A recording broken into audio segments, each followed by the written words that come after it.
ओम श्री सरस्वत्यै नमः। नमस्कारः। त्रिषष्ट्यधिकशततमी कक्षा। विषय हमारे कारक चल रहे हैं, अब संप्रदान पे हैं। और आज जो हमारा सूत्र है वो स्पृहेरीप्सितः 1-4-36 अष्टाध्यायी जी में देखते हैं।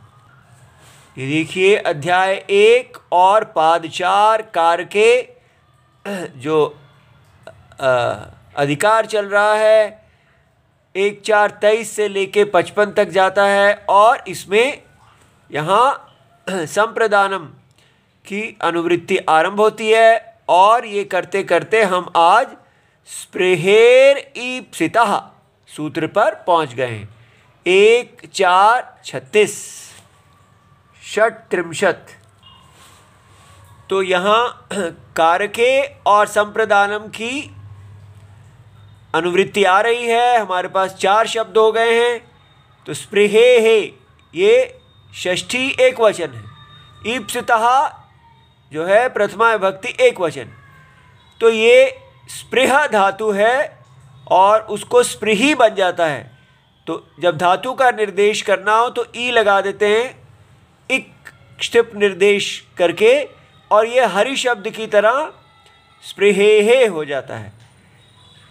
अच्छा जी, तो शब्द अर्थ क्या है? तो ये धातु है स्पृह, ईप्सायाम इच्छा करना, चाहना। तो याम जो है माने इच्छा करने के अर्थ में, ऐसे। तो ये सप्तमी हो जाती है हमेशा धातु अर्थ में। अब ये धातु कुसुमाकर जो पुस्तक है वो बता रही है कि ये स्पृह धातु अकर्मक है, उभय पदम है और चुरादि गण है। और स्पृह ईप्सायाम चुरादौ अदंतः पठ्यते। तो अदंत माने ये अद जो स्वर है उससे अदंत पढ़ा जाता है। स्पृह हलंत नहीं है। अच्छा जी। और ईप्सितः शब्द जो है वो आप धातु है। देखिए उसका सनंत होके क्त भूतकाल कर्मणि बना है।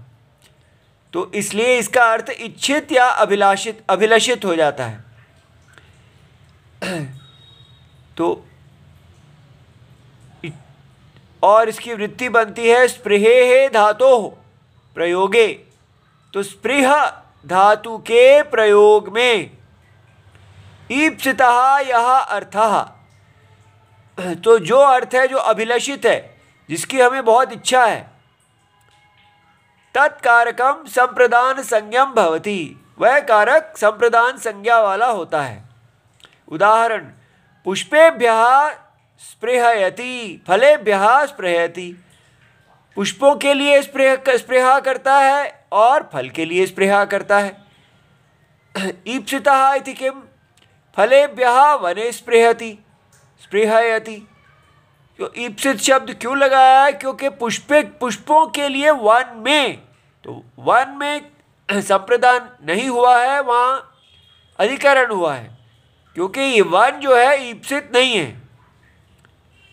फिर यहाँ पर अब पिछला जो हमने सूत्र किया है वो 1-4-33, ये 35 है।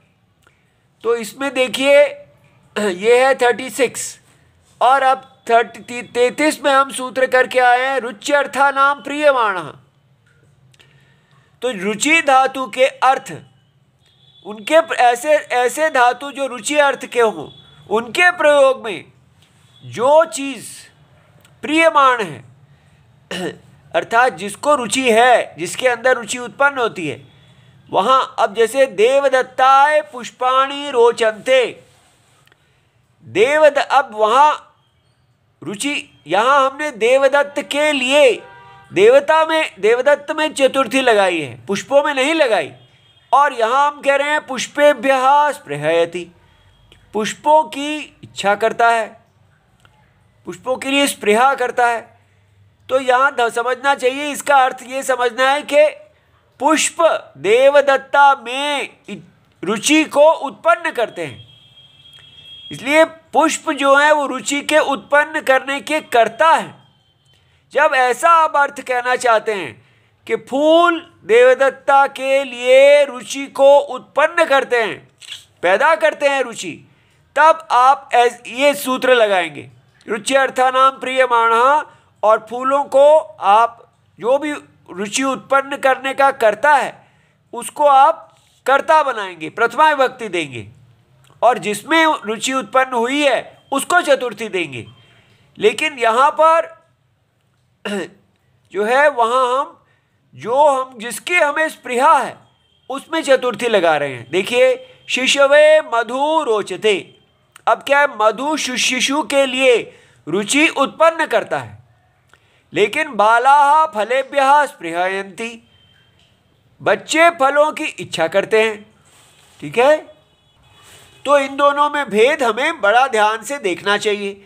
इसके बाद एक और है जो बड़ा यहाँ मुश्किल आ रही है समझने, वो है कर्तुः ईप्सित तमम कर्म। ये सूत्र 1449 अभी आगे आएगा। ये सूत्र कहता है कर्तुः क्रियया, कर्तु की क्रिया के द्वारा, यद आप्तुम इष्टतमम, जैसे कहते हैं कि दूध के साथ वो किसी प्रिय चीज़ को खाता है, तो दूध भी खा रहा है और कुछ और भी खा रहा है, लेकिन जो सबसे ज़्यादा प्रिय है उसमें उसको कर्म माना जाएगा। तो ईप्सित तमम, तो यहाँ पर भी कहा है ईप्सा, जो ईप्सित है उसमें वो उसको आप संप्रदान मानिए। ये सूत्र कह रहे हैं उसको कर्म मानिए। तो क्या करना चाहिए? तो कुछ लोग तो ऐसा कहते हैं कि पुष्पानि स्पृहयति, अगर बहुत ज़्यादा इच्छा हो तो कर्म बना दो, क्योंकि ईप्सित तमम लिखा हुआ है सबसे ज़्यादा, और अगर कम इच्छा हो तो संप्रदान बना लो। ये हमें कोई बहुत अच्छा नहीं लग रहा। हमें तो ये ठीक लग रहा है कि स्पृहा जो है वो अकर्मक धातु है, धातु कुसुमाकर की तरह, इसलिए इसमें तो ये बनता ही नहीं है कि पुष्पाणि स्पृहयति। और हमने महाभारत में भी ऐसा प्रयोग देखा है जहाँ भीम कहते हैं कि मुझे श्रेष्ठ ब्राह्मणों के लिए बहुत स्पृहा है, तो सामान्य स्पृहा में कहा जा रहा है कि आप संप्रदान लगाइए, लेकिन वहाँ तो संप्रदान अधिक स्पृहा में लगा हुआ है। तो इसलिए ये अधिक श्रेष्ठ लोग जो हैं वो इसको समझ के बताएंगे। हमें तो लगता है कि यहाँ स्पृहा में संप्रदान ही लगना चाहिए, कर्म नहीं लगना चाहिए। ठीक है, इति सर्वम शिवम प्रणाम।